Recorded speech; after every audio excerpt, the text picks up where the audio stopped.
O meu objetivo é falar a respeito de três ameaças que sempre marcaram a noiva de Cristo através da história, que é o esfriamento espiritual, a perseguição e o mundanismo. E o objetivo dessas exposições é nos trazer a presença de Deus, primeiro em gratidão por fazermos parte da igreja dele, a sua noiva, mas também em arrependimento e quebrantamento diante dessas ameaças que sempre estão presentes. Hoje à noite eu vou falar sobre 3 igrejas frias, daquelas 7 que são mencionadas em Apocalipse, e amanhã de manhã, na continuação, na parte da manhã, 2 perseguidas, Esmirna e Filadélfia, e 2 que eram extremamente mundanas, Pérgamo e Tiatira. Então, a continuidade do que vai ser dito hoje à noite será feita amanhã. E aí nós teremos coberto as 7 igrejas que são mencionadas aqui. Nós vamos orar pedindo que Deus nos guie na compreensão da sua palavra nesse instante. Pai querido, nós te damos graças por pertencer à tua igreja, à noiva de Cristo. Nós sabemos como ela tem sido ameaçada durante a sua existência aqui nesse mundo. Nós suplicamos ao Senhor que nos ajudes a ter essa visão bíblica, histórica dessas ameaças e que nós estejamos não somente preparados para enfrentá-las, mas também para nos arrepender quando não resistimos, quando não nos comportamos da maneira correta, quando uma delas veio sobre nós. Obrigado pelos irmãos presentes aqui, que tua palavra seja sobre todos nessa noite, em nome de Jesus. Amém. Queridos, deixe-me dizer alguma coisa primeiro sobre as 7 igrejas do Apocalipse. Você encontra o relato das cartas que Jesus mandou para elas, nos capítulos 2 e 3 do livro. A primeira coisa que eu queria dizer é que elas eram igrejas reais. Elas eram igrejas que existiam, elas estão todas localizadas em cidades da região da Ásia Menor. Se você olhar no mapa, você vai ver que elas formam uma espécie de meia-lua, e a sequência em que elas são citadas seria da esquerda para a direita, nessa direção. Não há nenhum significado simbólico nisso. Apenas para dizer que eram igrejas em cidades onde o Evangelho chegou.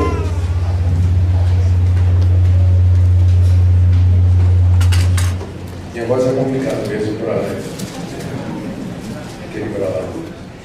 Eram igrejas em cidades onde o Evangelho chegou. Algumas dessas igrejas foram fundadas pelo apóstolo Paulo, outras nós não sabemos exatamente quem as fundou, mas o fato é que na segunda metade do século I, que é quando nós datamos o livro de Apocalipse, essas igrejas eram igrejas reais, elas estavam plantadas nessas cidades que nós descrevemos aqui.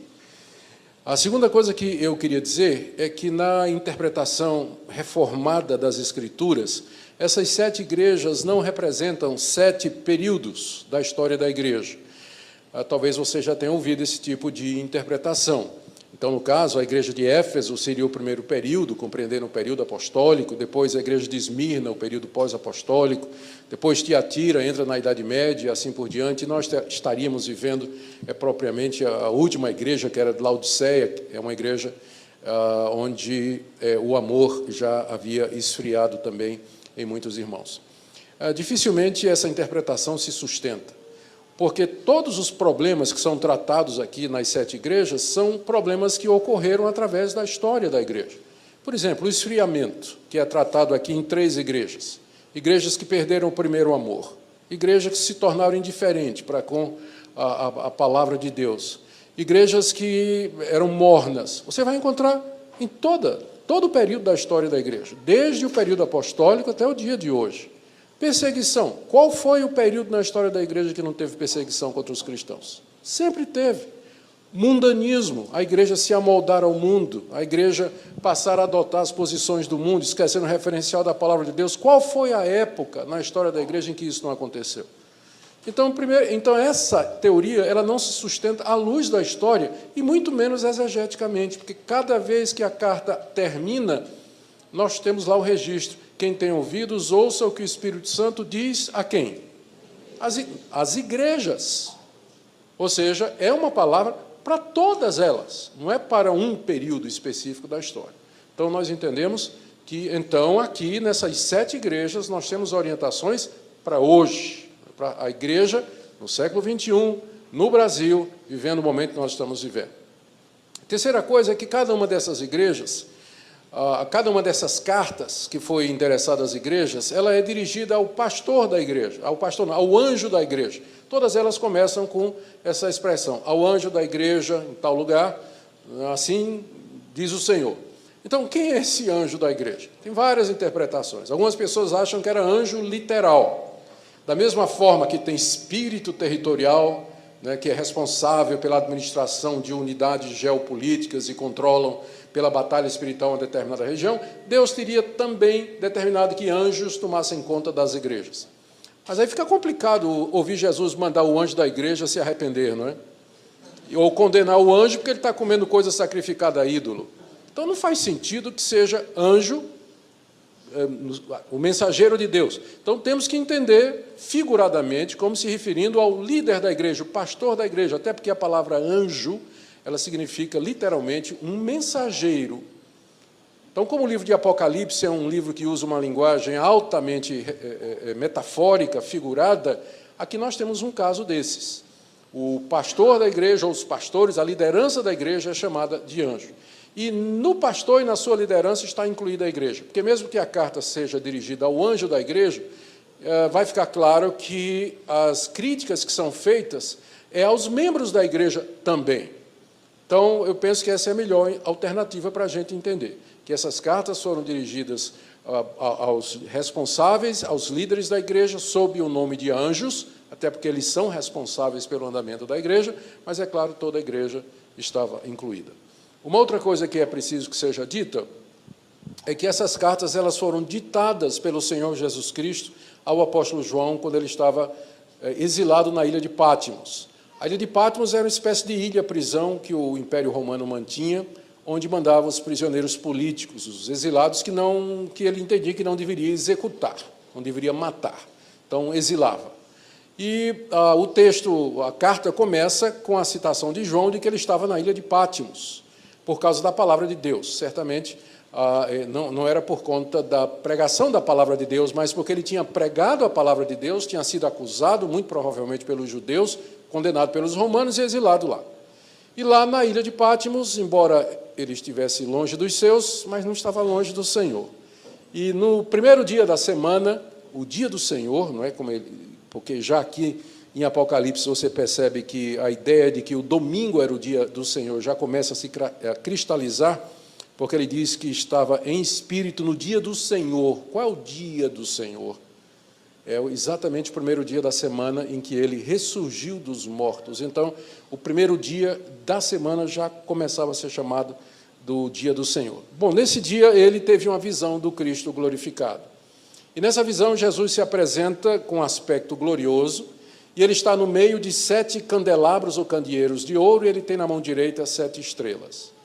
E o seu aspecto é tremendo, é tão terrível que João, ao contrário do que acontece em algumas igrejas, caiu de frente, não é? Diante dele, e diante do poder, da glória que foi colocada ali diante dele.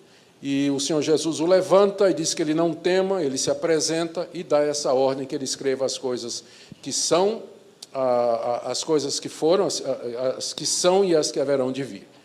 E aí interpreta no verso 20, né, o mistério das 7 estrelas. As estrelas que estão na sua mão direita são os anjos das 7 igrejas.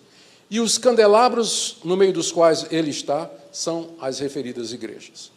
Era bom que o Senhor Jesus nos tivesse dado também, em outros lugares, a interpretação de outras metáforas. Não é? São poucas vezes no livro de Apocalipse em que o próprio Jesus interpreta a simbologia.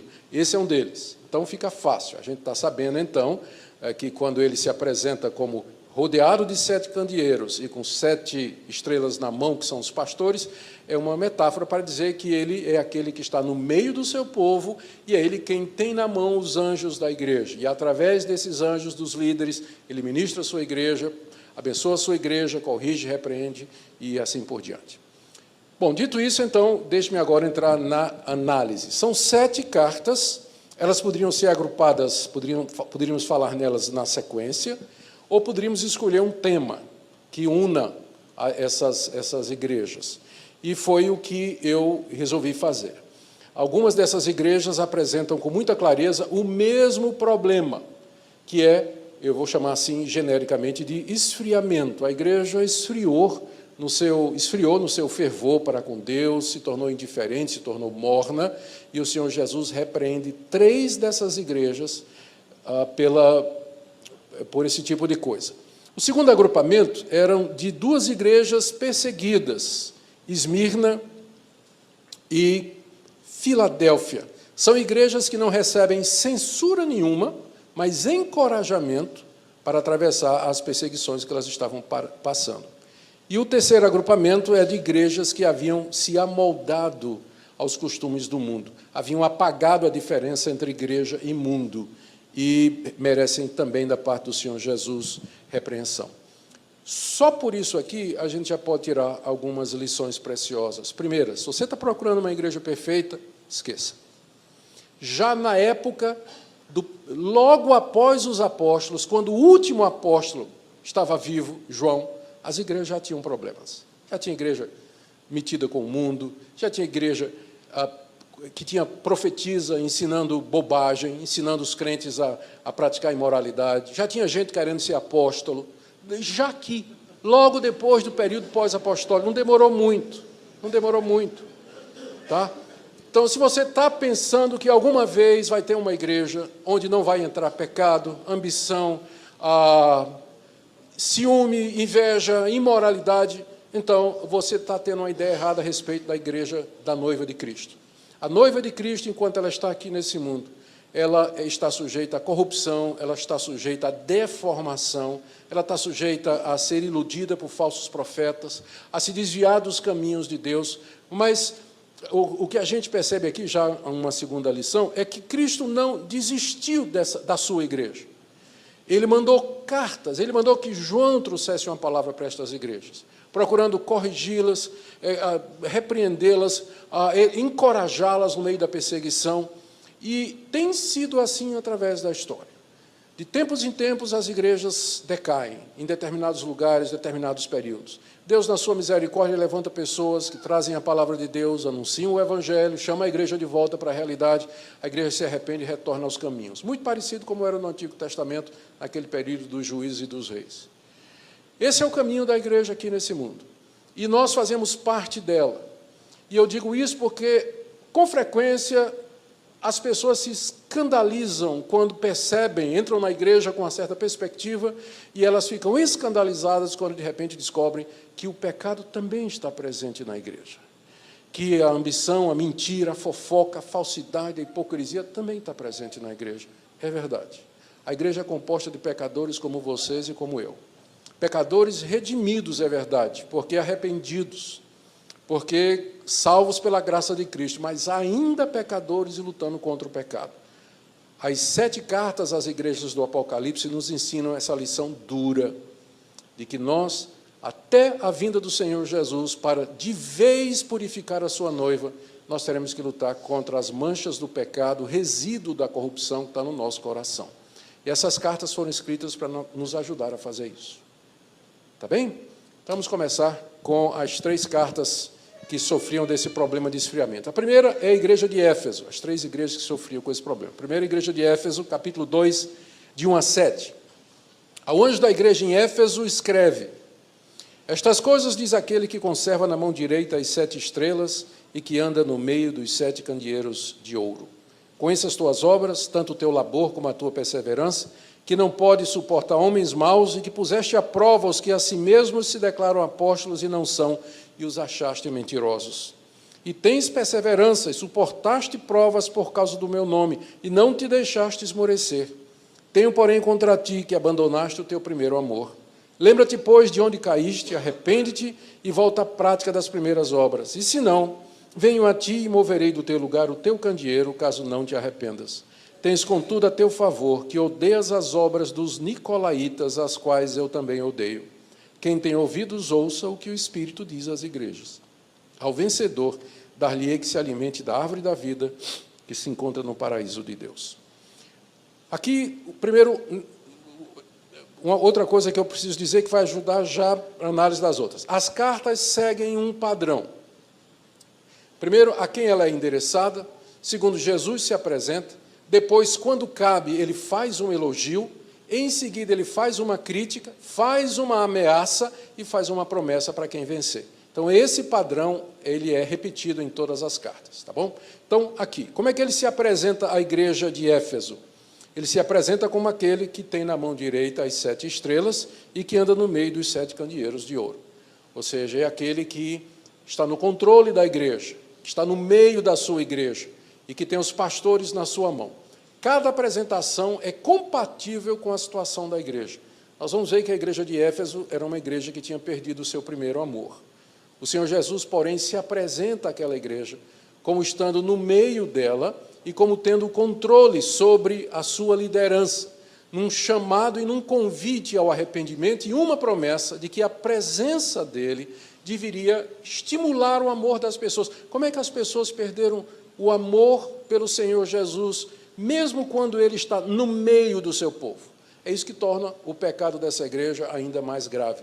Então, para uma igreja que tinha perdido o primeiro amor, ele se apresenta dizendo: eu estou aqui no meio de vocês.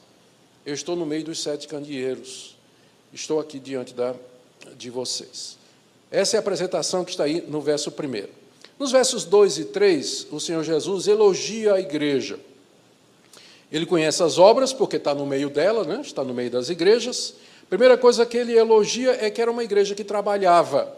Conheço o teu labor, bem como a tua perseverança. Era uma igreja que provavelmente tinha atividade todos os dias da semana. Segunda, terça, quarta, quinta e sexta. Segunda, oração. Terça, campanha. Quarta, estudo bíblico. Quinta, sobe no monte. Sexta, vamos, reunião nas casas. Sábado, programação da mocidade. Domingo, 3 cultos, escola dominical. Era uma igreja que tinha atividade todos os dias. Era uma igreja que laborava. Ela era uma igreja que perseverava no trabalho de Deus. Existe um grande risco da gente confundir ativismo com espiritualidade. O fato de que você participa de todas as reuniões da igreja não quer dizer que você é espiritual. Tem que fazer a diferença entre ativismo e espiritualidade. E às vezes a gente acaba confundindo as duas coisas e a igreja, numa procura desesperada de espiritualidade, confundindo as duas coisas, pensa que quanto mais programação empurrar, e quanto mais fizer atração, né, atrair o povo para vir com todo tipo de chamariz, melhor vai ser. Não necessariamente a igreja de Éfeso era uma igreja laboriosa, porém ela não tinha perdido já o primeiro amor. As duas coisas são diferentes. Segundo elogio, de qualquer maneira, é que era uma igreja ortodoxa. Veja como ele diz no verso 2, tu não podes suportar os homens maus, e que puseste à prova os que a si mesmos se declaram apóstolos e não são, e os achaste mentirosos. Aparentemente, na igreja de Éfeso apareceram uns homens que se diziam apóstolos de Jesus Cristo, e, na verdade, eram homens maus. Maus por 2 razões. Primeiro, porque queriam um cargo que não estava disponível. E, segundo, porque as intenções eram erradas. Provavelmente, eles queriam aquela função para exercer domínio e autoridade sobre o rebanho de Deus. Mas a igreja testou, provou, examinou, não caiu naquela, não fale mal contra o servo do Senhor. Né? Não foi naquela, né? não levante a mão contra o servo do Senhor. A igreja não caiu nesse conto, nessa história, mas ela resolveu testar a liderança. Ah, vocês são apóstolos de Jesus Cristo? Tá. Cadê as credenciais? Vocês viram Cristo ressurreto? Foram chamados diretamente por Ele? São testemunhas da ressurreição? Por que vocês estão dizendo que são apóstolos? Vocês escrevem Bíblia? São inspirados por Deus? Aquele tipo de pergunta que a gente deveria fazer sempre, não é? E eles descobriram que, na verdade, esses homens não eram. De apóstolo não tinha absolutamente nada, só o desejo de ser. E a igreja não suportou. O que dá a impressão aqui é que a igreja não aceitou essas reivindicações e ou expulsou esses líderes, ou então simplesmente não acatou nada do que essa liderança queria. Essa é uma coisa boa na igreja de Éfeso. Ela era uma igreja ortodoxa, era uma igreja firme. Ela estava firme na palavra de Deus, usando a palavra de Deus para fazer esse tipo de julgamento. Mas, ao mesmo tempo, é possível alguém fazer isso e ter perdido o primeiro amor. Só a ortodoxia não salva ninguém. Ou não é o plano de Deus para a igreja que nós sejamos somente ortodoxos, ou seja, que nós tenhamos a doutrina correta. Porque a doutrina correta, se ela não for acompanhada pelo amor, ela traz uma série de problemas. Da mesma forma, ela pode trazer uma ortodoxia fria e morta, ela pode virar, de fato, a letra que fossiliza e engessa, se ela não for acompanhada por uma devoção verdadeira a Jesus Cristo. A terceira coisa que é elogiada na igreja de Éfeso está no verso 3. Era uma igreja que estava suportando provas por causa do nome de Jesus e não se deixou esmorecer. Provavelmente uma referência a perseguições que eram movidas pelos judeus na igreja de Éfeso contra os cristãos da cidade ou qualquer outro tipo de perseguição. O fato é que essa igreja ela não se deixou esmorecer por conta da perseguição. Ela aguentou firme, não negou o nome de Jesus, e você pensaria, a princípio, que você tem aqui o modelo ideal de igreja. Uma igreja firme na doutrina, uma igreja que trabalha bastante e uma igreja que resiste às perseguições. Mas, no verso 4, o Senhor Jesus parte para a parte de censura. Só um detalhe aqui, vamos aprender com o Senhor Jesus, não é? Que o fato de que algumas igrejas tinham problemas não evitou que o Senhor Jesus também elogiasse quando merecesse. Então, nenhuma igreja é totalmente ruim. Você vê que nem totalmente boa. Você vê que a igreja de Éfeso tinha um monte de coisa boa, o Senhor Jesus reconheceu e elogiou. Mas ele não deixou de, por isso, apontar o que é que precisava ser corrigido na igreja. E, ao contrário, também. Às vezes tem igrejas que têm um monte de problemas, mas nem por isso nós podemos deixar de reconhecer que, às vezes, tem também coisas boas que podem ser elogiadas. Então, quando a gente tem essa perspectiva, a gente evita rotulação e julgamento generalizado. Porque nenhuma igreja é completamente pura, ela sempre tem uma mistura de verdade e de erro, de acertos e de erros. Tem algumas mais puras do que outras, são que têm mais verdade, mais acerto, mais santidade, mas isso não quer dizer que elas não tenham erros também. E tem também, ao contrário, igrejas que se desviaram e já se deturparam e quase não podem mais ser chamadas de igreja pela quantidade de erro que tem lá. Mas o ponto é que o Senhor Jesus reconhecia tanto o acerto como também o erro. E agora, uma vez elogiada a igreja, vamos para a hora da chibata, no verso 4, né? Tenho, porém, contra ti que abandonaste o teu primeiro amor. É interessante que Jesus tenha dito isso à igreja de Éfeso. Lá em Atos 19, nós temos o relato de como essa igreja foi fundada. Paulo esteve na cidade de Éfeso e pregou o evangelho, e quando ele chegou lá, encontrou vários discípulos de João Batista, colocou as mãos sobre eles, o Espírito Santo desceu sobre eles, começou um grande avivamento na cidade de Éfeso, a ponto de muitos feiticeiros e bruxas que se converteram, queimarem os seus livros em praça pública. Algum tempo depois, o apóstolo Paulo escreve uma carta para aquela igreja, dizendo, a carta aos Efésios, em que ele diz, enchei-vos do Espírito Santo. E agora João, quando escreve, amando do Senhor Jesus, é obrigado a dizer para aquela igreja que começou com um avivamento, você perdeu o seu primeiro amor. Uma igreja que começou com uma grande efusão do Espírito Santo, sinais e prodígios, maravilhas, bênçãos, gente sendo convertida, multidões, aonde Paulo pregou durante 3 anos. Alguns anos depois, o Senhor Jesus já tem que dizer àquela igreja, você perdeu o seu primeiro amor. O que mostra os altos e baixos de uma igreja. O que mostra também os altos e baixos dos indivíduos, dos cristãos. Às vezes eles estão lá nos píncaros da glória, pleno avivamento, e depois... Esse esfriamento, ele não vem de vez, ele vai, às vezes, devagarzinho, acontecendo devagar, devagar, devagar, e quando o crente menos espera, o primeiro amor já foi. Olha a correção que o Senhor Jesus passa para aquela igreja. Verso 5. São 3 ou 4 pontos. Primeiro, lembra-te de onde caíste. Ou seja, houve um momento em que o declínio espiritual começou naquela igreja. Uma divisão, uma amargura, um pecado que não foi tratado, que contaminou a muitos. Alguma coisa naquela igreja aconteceu que não foi tratada da forma correta. E aí ela começou a declinar. Continuava todas as reuniões, continuava fazendo as obras, continuava botando falso profeta para correr, mas ainda assim, devagarzinho, ela começou a declinar espiritualmente no zelo, no fervor, no amor a Deus, na comunhão com o Senhor Jesus, e tudo isso que está compreendido no primeiro amor, que é uma expressão que fala por si mesmo, não precisa de explicação.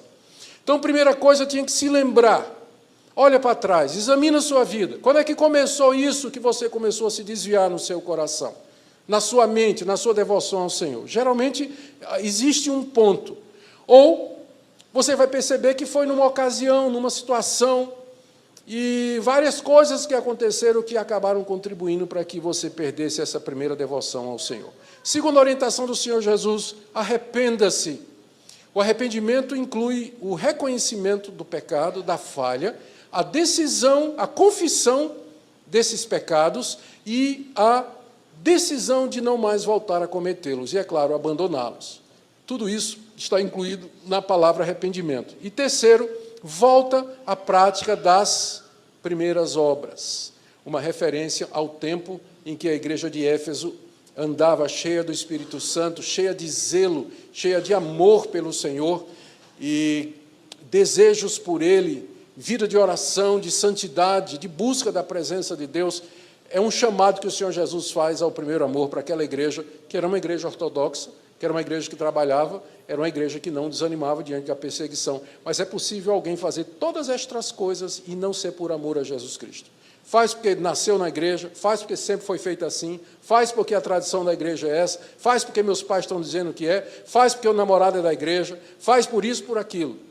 Mas a razão verdadeira sempre terá que ser aquele que está no meio dos candeeiros. Aquele que se apresenta e diz, eu sou a razão do primeiro amor.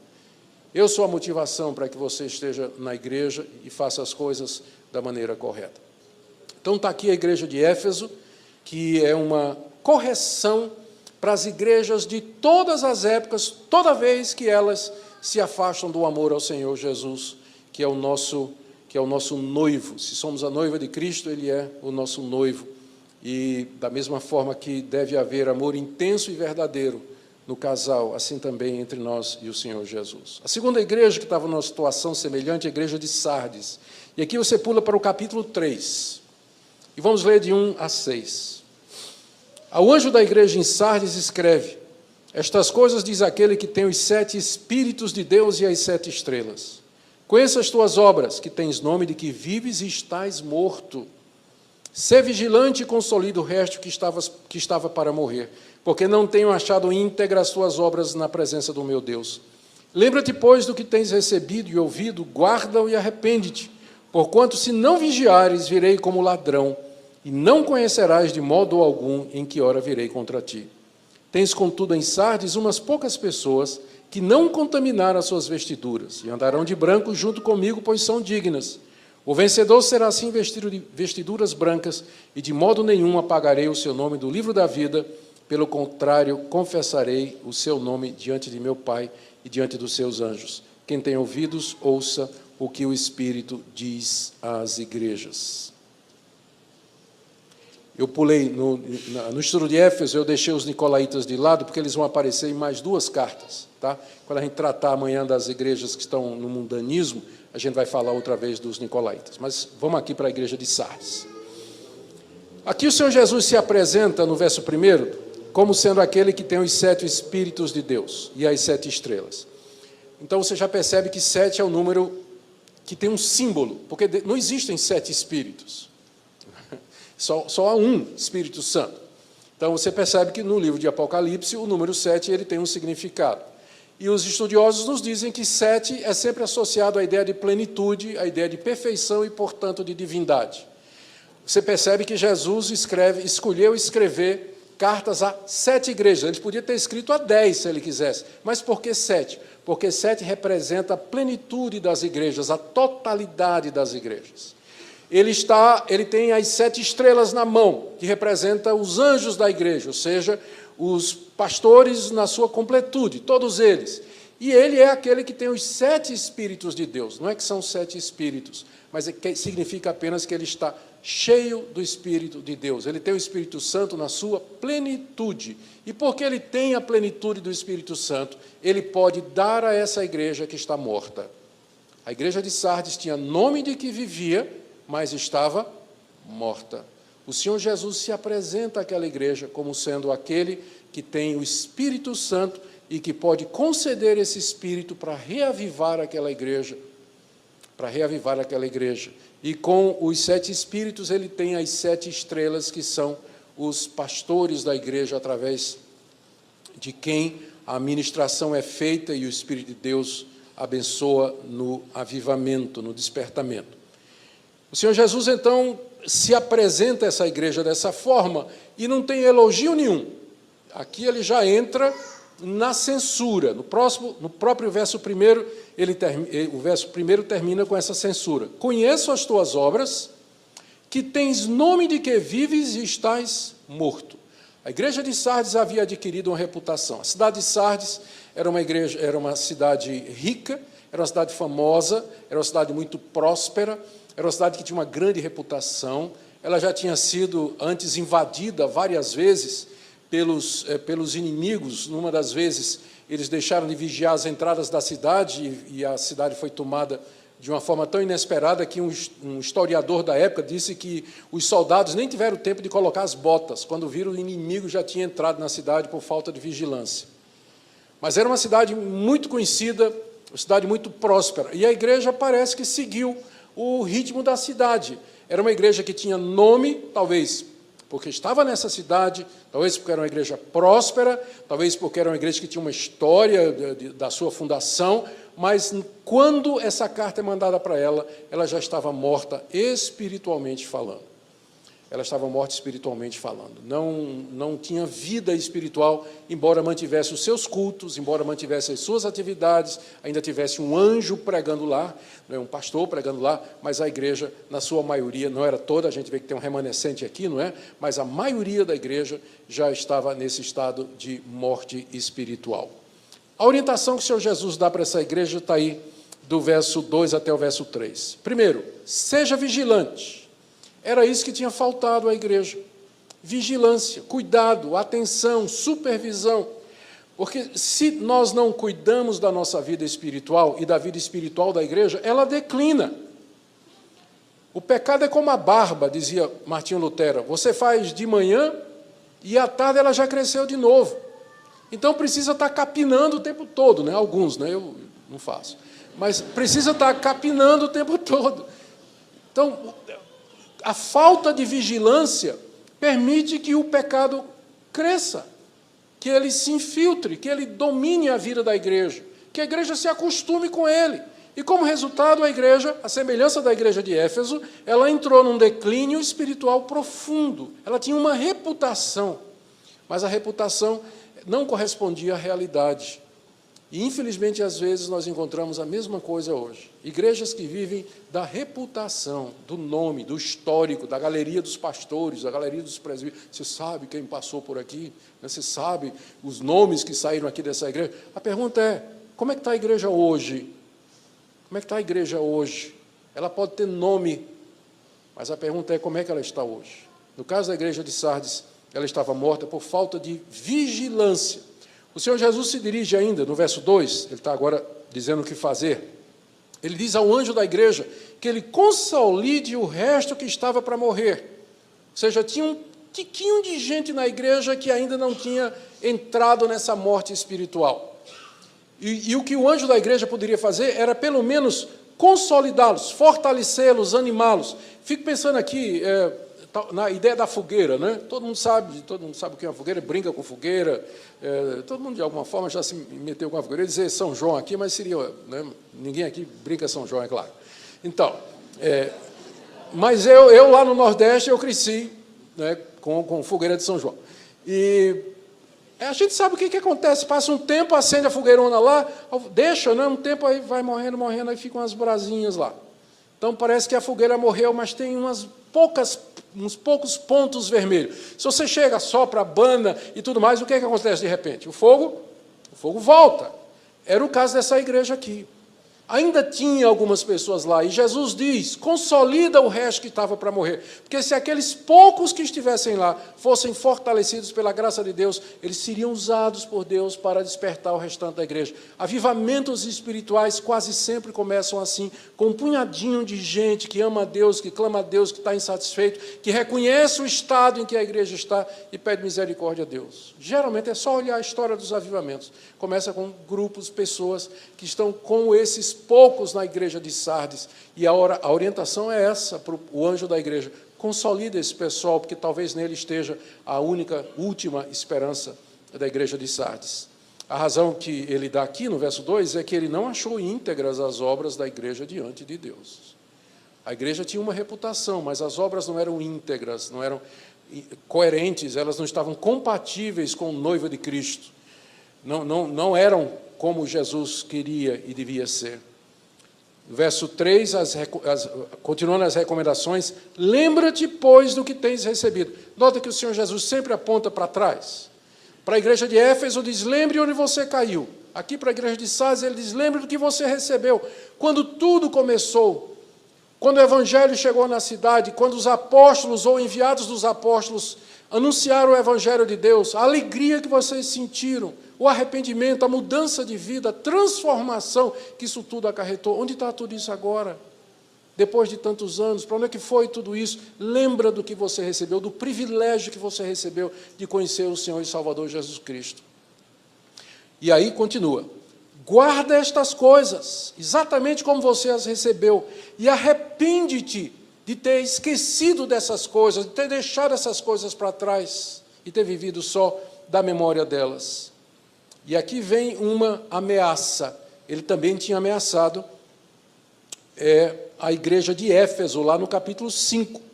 Ele diz para a igreja de Éfeso, se você não se arrepender das primeiras obras, estou no verso 5 do capítulo 2, eu venho a ti e moverei do seu lugar o teu candeeiro, caso não te arrependas.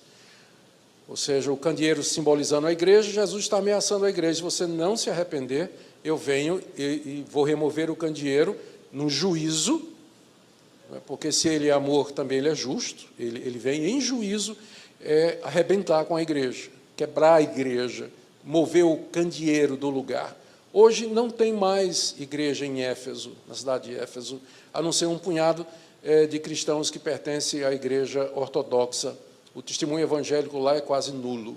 A igreja de Éfeso prosperou um tempo, até o quarto século, ainda teve concílios lá, grandes, mas depois ela entrou em plena decadência. Mesma ameaça é feita aqui para a igreja de Sardes, capítulo 3, verso 3. Se você não vigiar, eu venho como ladrão e não conhecerás de modo algum que hora virei contra ti. O próprio Senhor Jesus disse que iria se colocar contra a igreja, e ele faria isso de maneira súbita. Geralmente essa expressão, venho como ladrão, se refere à segunda vinda de Cristo.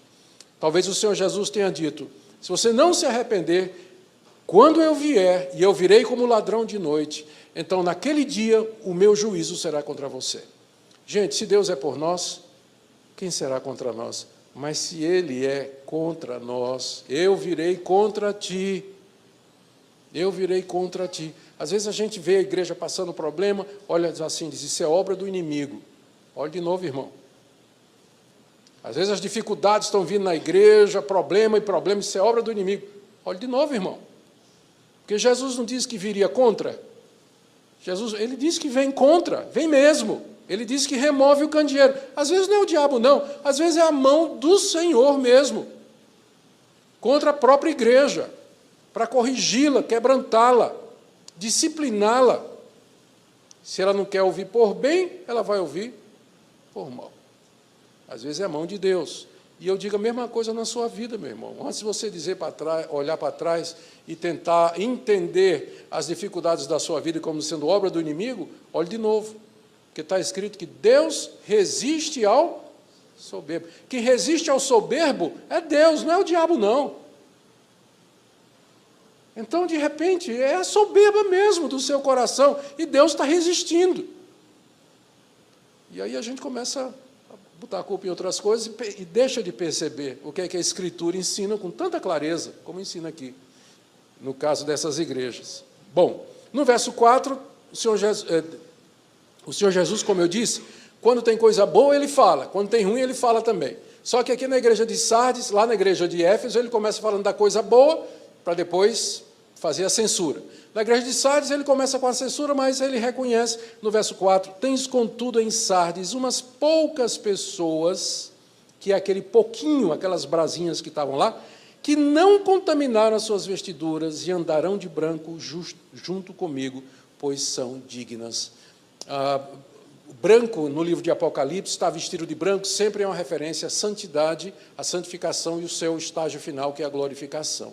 Então, andar de branco com Jesus significa estar com Ele na glória, no estado perfeito de santidade, de perfeita brancura, onde o pecado não está mais lá.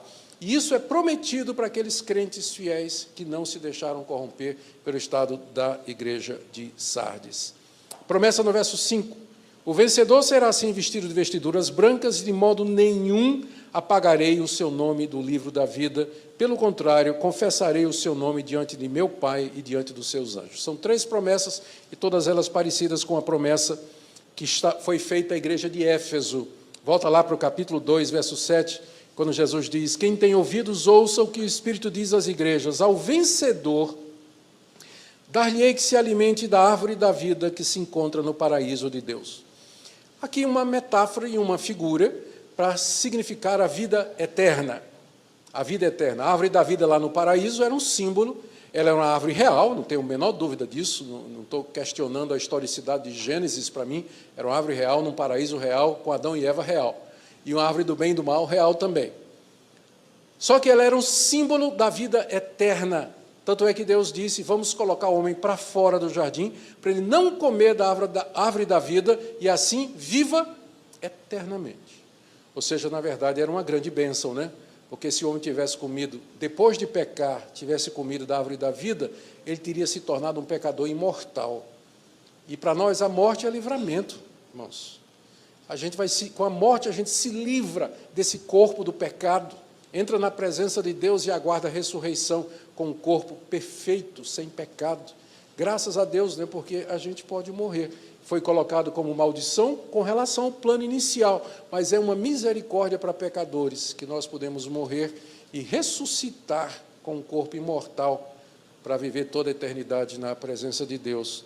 Então, essa árvore da vida prometida aqui no final do verso 7, alimentar-se dela, nada mais é do que a imortalidade que foi prometida ao homem, só que agora em plena santidade, juntamente com o Senhor Jesus, no novo céu e na nova terra. A promessa agora para a igreja de Sardes, no capítulo 3, verso 5 e diante, todas têm a ver exatamente com a vida eterna, mais uma vez. Ao que vencer, primeiro, será vestido de vestiduras brancas. A ideia da justificação, da santificação e, finalmente, da glorificação. Vestiduras brancas implicam um estado em que o pecado não existe mais. Ele foi julgado, condenado e, finalmente, retirado de nós. Por isso, nós vamos andar com ele. De modo nenhum apagarei o seu nome do livro da vida, ou seja, ele foi eleito antes da fundação do mundo, foi sustentado por Deus e, de forma nenhuma, Deus voltará atrás no seu propósito de o santificar e abençoar. Ao contrário, ele diz aqui, confessarei o seu nome diante de meu Pai e diante dos seus santos anjos, como Jesus prometeu em Mateus 10 e Lucas 12, que aquele que aqui confessasse o nome dele, e é uma confissão sincera, que parte do fundo do coração e que expressa uma conversão genuína e verdadeira, então o Senhor Jesus também confessaria o nome dele diante do seu Pai que está no céu. Todas essas 3 coisas têm a ver com a vida eterna. Em outras palavras, o que o Senhor Jesus está dizendo para aquela igreja é o seguinte, você tem reputação somente de que você está vivo. Vivo aqui é vivo espiritualmente, mas a verdade é que você está morto. Então, lembre do que você ouviu, arrependa-se disso, porque senão você não vai poder participar disso que eu estou oferecendo ao que vencer, que é a vida eterna. Perceba como Jesus associa a vida eterna à santificação. A santificação é pela fé no Senhor Jesus Cristo, é pela graça de Deus, não é por obras. Mas em todo o Novo Testamento, sempre a fé salvadora é associada com a santificação. Porque a fé que salva é um pacote. ela vem junto com boas obras, ela vem junto com santificação.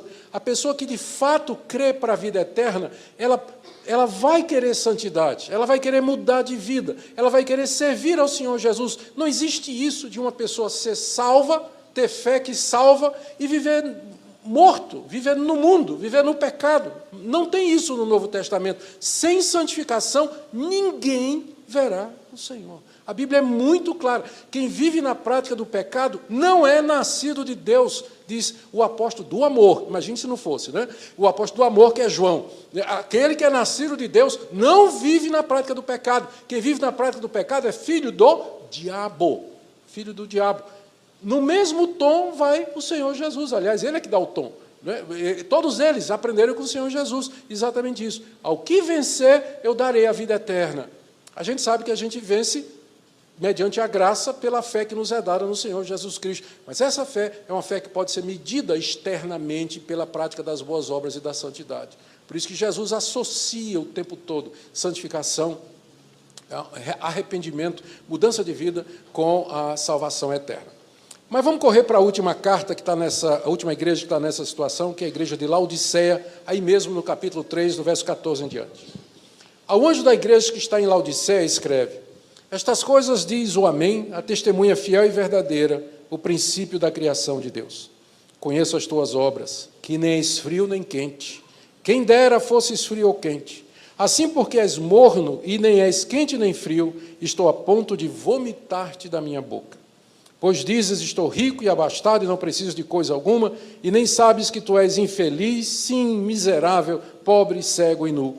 Aconselho-te que de mim compres ouro refinado pelo fogo para te enriqueceres, vestiduras brancas para te vestires, a fim de que não seja manifesta a vergonha da tua nudez, e colírio para ungires os olhos, a fim de que vejas.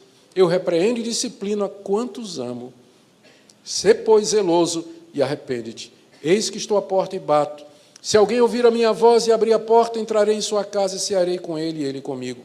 Ao vencedor dar-lhe-ei sentar-se comigo no seu trono, assim como também eu venci e me sentei com meu Pai no seu trono. Quem tem ouvidos, ouça o que o Espírito diz às igrejas.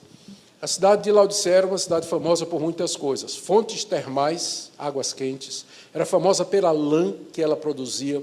Havia muito artesanato. Era uma cidade próspera, era uma cidade extremamente rica. E havia uma igreja estabelecida lá. Uma igreja que tinha sido estabelecida, talvez ao mesmo tempo em que a igreja de Colossos foi estabelecida também. Porque Paulo, escrevendo aos Colossenses, final da carta de Paulo aos Colossenses, ele faz uma referência que nos dá a entender isso aqui. Vamos lá.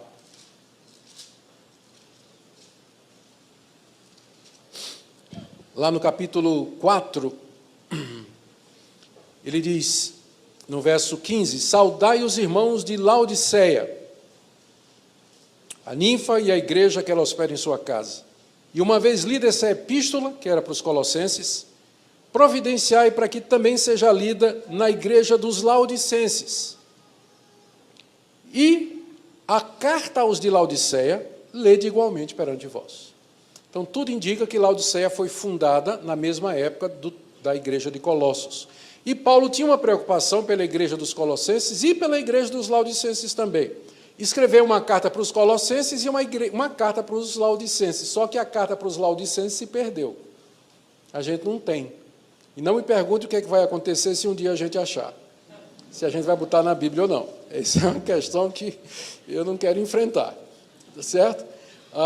Mas era uma igreja querida, provavelmente fundada sob a orientação do apóstolo Paulo, talvez não tenha sido por Paulo pessoalmente, como Colossos também não foi, mas, ou por um obreiro de Paulo, alguém relacionado ao grupo mais íntimo do apóstolo Paulo. O fato é que, ali, já no tempo de Paulo, nasce uma igreja naquela cidade, que era uma cidade tão próspera, era uma cidade tão promissora, por assim dizer. Mas não demorou muito para que a igreja, mesmo que Paulo tenha escrito uma carta para ela, a igreja entrou num declínio, muito similar ao da igreja de Éfeso e à igreja de Sardes. Ou seja, o que essas três igrejas têm em comum? Elas tinham tradição, elas tinham doutrina, elas tinham reputação, elas tinham obras, elas tinham atividades, mas elas eram como uma mulher que está vivendo com o marido porque está casada. Não é? Que não está errado, essa é a razão certa. Mas o amor que ela tem pelo marido, aquela devoção e aquela dedicação, já foi embora há muito tempo. Ela já se desligou emocionalmente do marido há muitos anos, mas ela está ali porque está casada. É o caso das igrejas. Elas eram igrejas cristãs, mas emocionalmente já haviam se desconectado do Senhor Jesus e continuavam a fazer o que sempre fazia. Já vinha fazendo há muitos anos. Em alguns casos, essa desconexão já nem era perceptível. Por isso que Jesus teve que adverti-la. E essa igreja em particular é que não tinha a menor noção de que ela já não estava mais em conexão, por assim dizer, com o Senhor Jesus. Já tinha tido uma desconexão espiritual, né, emocional do Senhor Jesus. Olha como Jesus se apresenta àquela igreja. No verso 14, estas coisas diz o Amém, a testemunha fiel e verdadeira, o princípio da criação de Deus. Jesus se apresenta como alguém firme, como alguém seguro. Ele é o Amém. Amém é o que nós dizemos, significa assim seja, a ideia de segurança, não é? de confirmação. A testemunha que é fiel e verdadeira e que não mente. E ele é o princípio da criação de Deus. Ele não quer dizer aqui que ele é o primeiro que Deus criou, mas ele quer dizer que ele está no início da criação de Deus, sendo o próprio autor da criação, como diz Colossenses e os Hebreus, que ele mesmo, pelo seu poder, criou pela palavra. Deus, através de Cristo, criou todas as coisas. Por que essa apresentação aqui? Porque é uma igreja indiferente, é uma igreja vacilante, é uma igreja que não era morta, nem morna, aliás, não era fria, nem quente, ela era morna, não era uma coisa nem outra. Jesus se apresenta como sendo aquele que é, ao contrário e em contraste à igreja, firme, fiel, verdadeiro, o fundamento de todas as coisas. Ou seja, para uma igreja vacilante, Cristo diz, eu sou o fundamento de todas as coisas, eu sou o princípio da criação, eu sou a testemunha fiel e verdadeira de Deus, venham a mim, abram a porta para que eu possa cear com vocês, para que vocês tenham essa segurança que vocês precisam, em vez de ficar nessa vacilação em que vocês se encontram aqui. Aí, aqui também não tem elogio.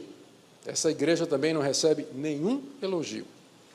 O Senhor Jesus já começa no verso 15, fazendo a censura. Conheçam as tuas obras.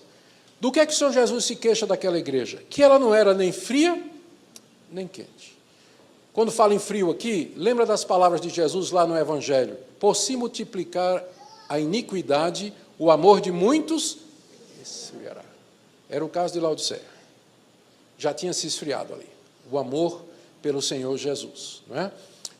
Só que, é claro, a palavra fria aqui, ela é usada no sentido extremo, para lá. Era uma igreja que tinha perdido esse amor e estava chegando para o lado de frio. Mas ainda era composta de cristãos. Ainda era uma igreja de crentes. Mas já tinha esquecido o primeiro amor. Tanto é que Jesus disse, você não é quente, você é morno. Você é morno. Quando ele fala quente aqui, se definir os extremos fica melhor, entender o que é o meio, né? Quando ele fala quente, a palavra quente é a mesma palavra que aparece lá em Atos, quando é dito que Apolos era um pregador eloquente, sendo fervoroso de espírito. É a mesma palavra aqui, fervor. É a mesma palavra que Paulo usa em Romanos 12, dizendo, não sedes negligentes na oração, mas sede fervorosos de espírito, servindo ao Senhor. Era isso que Jesus queria dessa igreja, que ela fosse fervorosa de espírito, servindo ao Senhor de todo o coração. Mas a igreja estava caminhando ali já para o frio, provocado pela multiplicação da iniquidade, e estava já, né, estava baixando a temperatura, né? Talvez no começo ela tinha sido fervorosa, e estava baixando a temperatura, estava se aproximando do frio gelado, e Jesus, enquanto ela estava morna, ainda diz que ainda há uma oportunidade. Note que, no verso 16, ele diz, porque és morno, e não és quente nem frio, estou a ponto de vomitar-te da minha boca. Quer dizer, ainda havia alguma esperança, não é? O Senhor Jesus já estava tendo ânsia de vômito com a igreja, mas o vômito não tinha chegado ainda, não é? A água morna faz isso, né? A água morna, quando a gente quer vomitar, a gente toma e vomita. Então, aquela igreja estava dando ânsia de vômito ao Senhor Jesus. Ela estava declinando, mas ainda havia uma esperança. Aqui, no verso 17, o Senhor Jesus diz porque a avaliação dele da igreja é de mornidão, em contraste com a avaliação que a igreja tinha de si mesma. Porque uma coisa é o que a gente pensa de nós, outra é o que Deus pensa de nós. Aqui Jesus contrasta os dois diagnósticos. No verso 17, tu dizes, isso era o que a igreja dizia a si mesma, estou rico, abastado, não preciso de coisa alguma. Talvez a igreja estava confiando na sua história, fundada pelo apóstolo Paulo, recebeu uma carta do apóstolo, pensa nisso, recebeu uma carta do apóstolo Paulo, era uma igreja rica, numa cidade rica e poderosa, a igreja então havia se acomodado e tinha se tornado indiferente, perdeu o fervor pelas coisas de Deus, estava caminhando para a posição mais fria. Se ela fosse completamente fria, descrente, era fácil o tratamento. Se fosse completamente fervorosa, também era fácil o tratamento, mas agora ela estava ali nesse período de declínio, daí merecer a atenção do Senhor Jesus. O declínio era resultado dessa falsa análise que as pessoas fazem de si mesmo.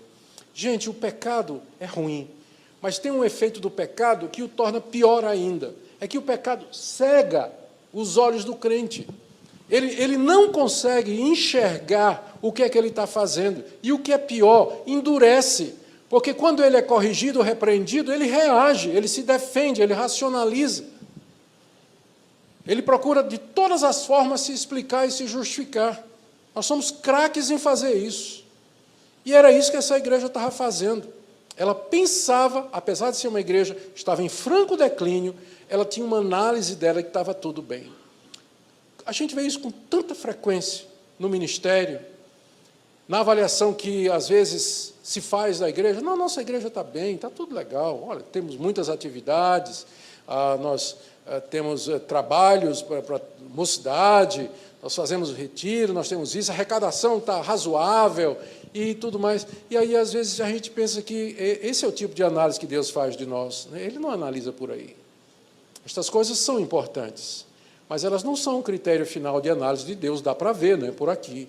A igreja pensava que estava tudo bem com ela, ela era uma igreja autossatisfeita, arrogante até, mas o diagnóstico de Jesus é outro, como ele diz a partir do verso 17, você não sabe que você é infeliz. A igreja pensava que era feliz, não era. Você é miserável em vez de ser rico. Você é pobre em vez de ser rico. Você é cego em vez de pensar que você está vendo, e você é nu em vez de pensar que você está vestido. Que quadro que Jesus pinta dessa igreja? Uma pessoa, imagina, ele está descrevendo, na verdade, um mendigo, não é? Os mendigos naquela época, os cegos, eles eram lançados fora e se tornavam infelizes, miseráveis, que mal tinham com o que se cobrir e dependiam da caridade alheia. O quadro que Jesus apresenta aqui é de um mendigo. É isso que vocês são. É isso que vocês são. Ao contrário, a igreja pensava que ela era o rico da parábola de Lázaro, né? Assim, aquele rico lá e tudo, mas na verdade era mesmo, né? Porque essa era a situação real. Ela pensava que estava naquela situação. Olha agora o que Jesus diz do verso 18 em diante.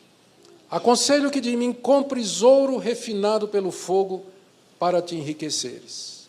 A verdadeira riqueza está no Senhor Jesus e não nas posses materiais que aquela igreja achava que tinha. Segundo, que compres de mim vestiduras brancas para te vestires, para que não seja manifesta a vergonha da tua nudez. Essa cidade era conhecida pela riqueza, pela abastança. Lembra que naquele tempo a riqueza era medida pelo ouro, prata, vestidos e grãos que eram estocados. Um dos sinais de opulência e riqueza era o vestido. Era aquelas roupas bonitas, tecidas com púrpura, tingidas de púrpura, tecidas de ouro, fios de prata, caríssimas as vestes e que eram ostentadas, provavelmente, pelos membros da igreja. E Jesus diz, para mim vocês estão nus, vocês estão vestidos um terno Armani aí, mas para mim vocês estão completamente pelados, né? Estou vendo a nudez de vocês. Porque a única coisa que pode cobrir a nudez de vocês não é aquela vestimenta de folhas que Adão e Eva fizeram lá, mas a cobertura da pele do cordeiro, De mim você tem que comprar a verdadeira vestidura para cobrir a sua nudez, porque vocês estão nus diante de mim. E, por fim, colírio para ungires os olhos, a fim de que vejas. A cidade de Laodiceia era famosa por ter uma indústria, um pó para os olhos. E Jesus, de propósito, está usando essa figura que todos compreenderiam ali, que o verdadeiro colírio é Ele que dá, e que a verdadeira visão é a visão espiritual, e que essa só pode ser adquirida por aquele que é a luz, dada por aquele que é a luz do mundo. É dele que nós podemos ter a clarividência, a visão correta das coisas, e entender e enxergar a realidade. Verso 19, ainda continuando a correção. Eu repreendo e disciplino a quantos amo, sê, pois, zeloso e arrepende-te.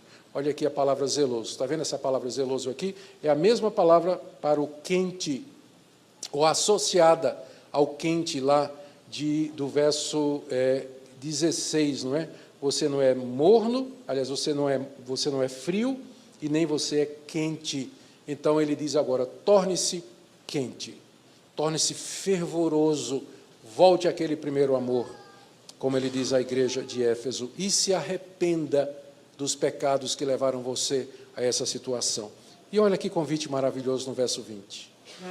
Não havia a forma mais conhecida de se expressar comunhão no Antigo Oriente era você convidar alguém para a sua casa e ter uma refeição com ele.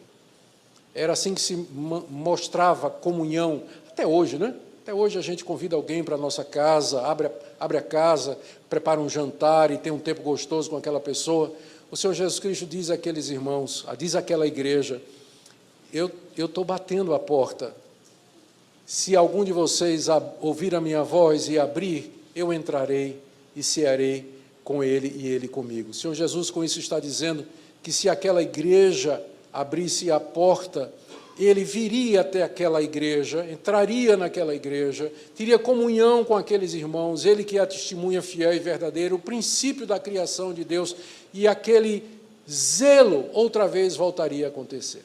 É claro que essa passagem tem sido usada erradamente, aplicando a descrente, não é? Aplicando a descrente. Note que a passagem foi escrita para cristãos. Essa passagem foi escrita para uma igreja. Não é? Já eram pessoas convertidas, pessoas que haviam sido regeneradas, estavam no estado de declínio e que, portanto, pela graça e pelo poder de Deus, elas tinham essa habilidade dada por Deus para ouvir a voz de Deus e voltar atrás dos seus caminhos. Essa habilidade o pecador inconverso e incrédulo não tem. Se Jesus fosse esperar que o pecador abrisse a porta do coração, ele ia bater o resto da vida. Mas graças a Deus que ele, quando bate, ele mete a mão pela porta, pega a nossa mão e abre a chave de dentro, né? A porta por dentro. Senão, ninguém abriria, ninguém abriria. Se crente é assim, ó, imagina o descrente. Olha a dificuldade que Jesus está tendo. Aqui, já imaginou uma figura? A igreja reunida para o culto e Jesus do lado de fora. E o pessoal lá cantando, louvando, o ministério de louvor, sentando a ripa, tudo bem, glória. E Jesus lá do lado de fora. Jesus lá do lado de fora. Tá lá. Pastor pregando, expondo e tudo, Jesus do lado de fora. Coral cantando, tudo, Jesus do lado de fora, batendo. Quando eu estava na África do Sul, alguns anos atrás, eu ouvi uma história que me contaram. Eu estive na África do Sul na época do Apartheid, na época que tinha a separação entre africanos e os de descendência europeia, né? Então, fui lá bem nessa época. E eu vi uma vez uma história, eles contaram assim, que um irmão africano passou em frente, havia segregação entre brancos e negros, né? Lá na África do Sul, igreja de branco, igreja de negro e tudo, e não se comunicavam. Um dia um irmãozinho africano passou em frente a uma igreja de brancos, era linda a igreja, de mármore, era uma fachada maravilhosa. E ele, na sua inocência, ele tocou lá, o pastor apareceu, o pastor olhou, estava lá o irmãozinho africano e disse, o senhor pastor aqui da igreja? Sou. Disse, pastor, eu queria muito frequentar essa igreja aqui, eu achei linda a igreja, eu posso ser membro aqui? Né? Aí o pastor branco olhou assim e disse, meu irmão, vamos fazer o seguinte, você vai para casa e você vai orar ao Senhor Jesus. E você vai perguntar ao Senhor Jesus se é mesmo aqui a igreja que você quer frequentar, tá certo? Tá bom, pastor, vou fazer isso. Aí, volta a semana que vem, tá bom. Passou uma semana, o irmão africano não voltou. 2, 3, não voltou. Um dia o pastor estava na cidade e encontrou o irmão africano. Disse, você não foi aquele que bateu na minha igreja lá um mês atrás, mais ou menos? E ele foi, pastor. E você orou, falou com o Senhor Jesus? Eu disse, falei, pastor. E o que ele disse? Ele disse, não, pastor, Jesus disse assim, faz mais de 80 anos que eu quero entrar naquela igreja, não consigo, e tu quer entrar agora. Né? Então,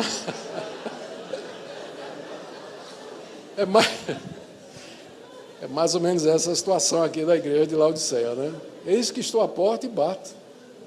A igreja estava lá. E o Senhor Jesus do lado de fora. E se ele entrasse, então, ele cearia, que é o símbolo da comunhão, cearia conosco e nós com ele. E aí, finalmente, a promessa, no verso 21, ao que vencer, eu dar-lhe-ei sentar-se comigo no meu trono. Essa era que a verdadeira honraria, riqueza e nobreza, ao contrário das glórias humanas que a igreja de Laodiceia procurava. Mas sentar-se à direita de Deus em Jesus Cristo no trono da glória. Privilégio que ele dá aos vencedores. E, finalmente, no verso 22, o recado final, que termina todas as cartas. Quem tem ouvidos, ouça o que o Espírito diz às igrejas. Percebe a plena consciência da inspiração? Às vezes as pessoas dizem, não, essa ideia de Bíblia inspirada, quem inventou fomos nós. Não, os autores bíblicos tinham consciência de que estavam sendo inspirados por Deus. Olha aqui um exemplo. João está plenamente consciente de que o que ele está escrevendo é a voz do Espírito Santo dirigida às igrejas. Inspiração da Bíblia não é invenção nossa, mas é alguma coisa que se encontra na própria palavra de Deus. Portanto, não vão atrás de falsos mestres incrédulos e de programas de teologia que não creem na inspiração da Bíblia e vai dizer que isso é invenção da igreja. Não é nada de invenção da igreja, a igreja só reconhece o que a própria Bíblia diz a respeito de si. É o que o Espírito de Deus... E olhe que Jesus não mandou o profeta levar uma revelação para essas igrejas, mandou? Ele mandou o quê? Carta, gente. Mandou carta. Então, se você quer ouvir a palavra de Jesus, está aqui, ó. Foi esse o método que ele achou para falar para a igreja. Palavra escrita. Palavra escrita. Foi o que ele mandou. Escreve para as igrejas. E no final ele diz, isso é o Espírito falando. O Espírito fala pela palavra. Fala pela palavra. Então, quando você encontrar um falso profeta que quer colocar a revelação que ele tem de Deus acima da palavra ou ao lado da palavra, seja anátema. Não vá atrás dessas pessoas, mas siga o que diz a palavra de Deus. É o Espírito Santo, ele fala pela palavra inspirada à igreja. E essa palavra que nós temos obrigação de ouvir. E ela nos diz nessa noite, nessas 3 igrejas, para que nós ouçamos o que ele diz para aqueles de Éfeso, de Sardes e de Laodiceia. Arrependam-se da vida fria, morna, de viver de nome, tem nome de que vive, mas está morto, volte à prática das primeiras obras. Não confunda ativismo, não confunda ortodoxia doutrinária com vida espiritual, porque você pode ter todas estas coisas e ainda estar morto, ainda ser morno e ter perdido o primeiro amor. Que Deus nos dê graça, que seu Espírito continue soprando e falando a nós pela sua palavra e que nós sempre ouçamos a voz do Senhor e nos voltemos para Ele. Amém? Ó Deus, te damos graças porque o Senhor continua a nos falar. O Espírito Santo nunca parou de falar à igreja. E obrigado que Ele fala conosco de maneira tão clara. Eu peço que tua palavra seja usada nessa noite nos corações aqui presentes, a começar no meu. Que todos nós ouçamos a doce voz do Espírito que nos chama ao arrependimento e à santificação. Em nome de Jesus. Amém.